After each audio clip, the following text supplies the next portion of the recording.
31 de março de 1964. No Brasil, um golpe militar derruba o presidente João Goulart. Temerosos com a possibilidade do Brasil se tornar um país comunista, os militares saíram dos quartéis para tomar o poder. Garantiram que seria por pouco tempo, mas a ditadura iria durar 21 anos. Em 13 de dezembro de 1968, já sob a presidência do Marechal Costa e Silva, o governo militar decretou o Ato Institucional número 5, o tristemente famoso AI-5, que deu ao regime poderes absolutos, fechando inclusive o Congresso Nacional. Foram os anos mais tristes da história republicana brasileira.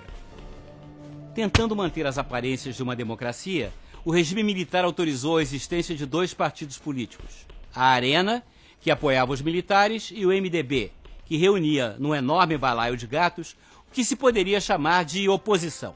Além da repressão e da forte censura, a ditadura investia pesado em campanhas ufanistas como "Este é um país que vai para frente", ou "Ninguém segura este país", ou ainda "Brasil, ame-o ou deixe". O projeto da ditadura militar começou a fazer água em meados dos anos 70. Agravou-se a dívida externa brasileira. O fracasso do projeto dos militares, a inflação, o desemprego e a estagnação econômica fizeram a década de 80 entrar para a história como a década perdida.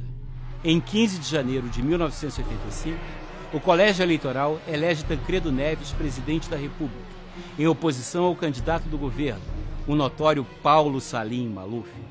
Tancredo Neves, então governador de Minas Gerais, articulou um governo de união nacional.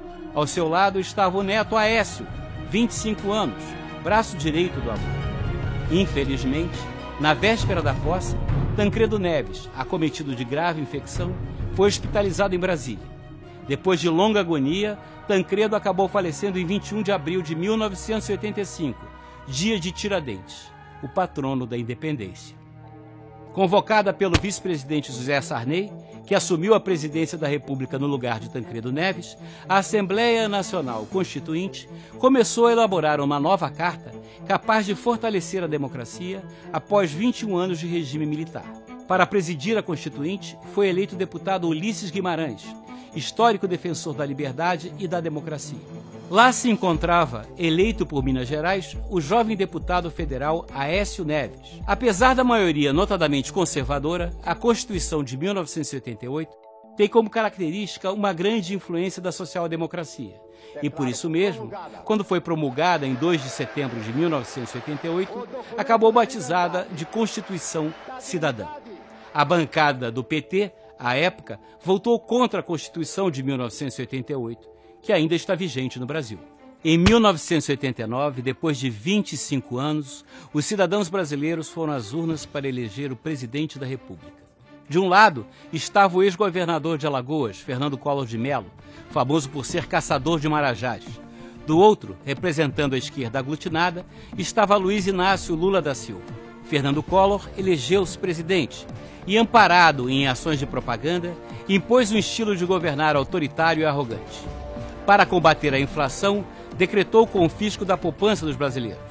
Ao mesmo tempo, Collor de Mello construiu uma vasta rede de corrupção coordenada pelo seu tesoureiro de campanha, Paulo César Farias. Lideradas pelos estudantes dos Caras Pintadas, multidões foram às ruas exigindo a imediata renúncia do presidente corrupto. Collor renuncia antes do impeachment do Congresso Nacional. Assume o vice, Itamar Franco. O presidente Itamar Franco convida Fernando Henrique Cardoso para assumir o Ministério da Fazenda, dando-lhe a missão de tentar, mais uma vez, debelar a hiperinflação. Recuperada a confiança na moeda, o Brasil pôde então partir para uma segunda etapa do seu processo de redemocratização. Com o sucesso do Plano Real, Fernando Henrique Cardoso se elege presidente da República logo no primeiro turno.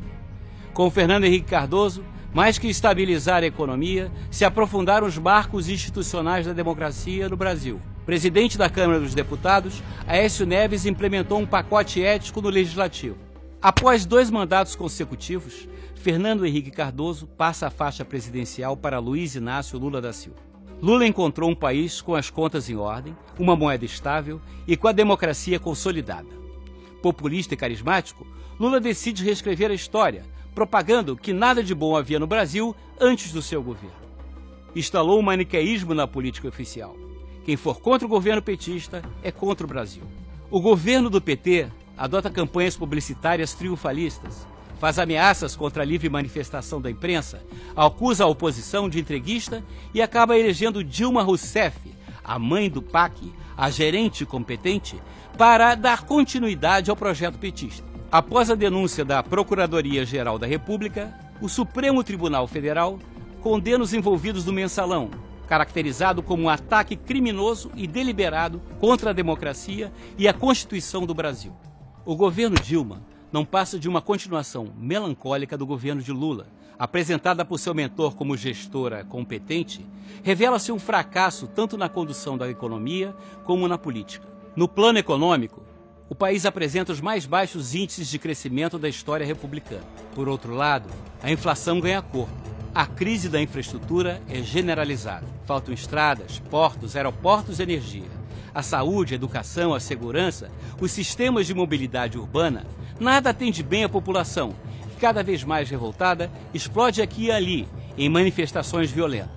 Para completar a série de escândalos que se sucedem diariamente, abre-se agora a caixa preta da Petrobras.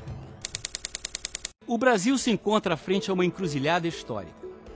É necessário recolocar o país nos trilhos da democracia, da justiça, da ética, do desenvolvimento e da modernidade. A oposição se organizou em torno de dois bons candidatos, Eduardo Campos e Aécio Neves.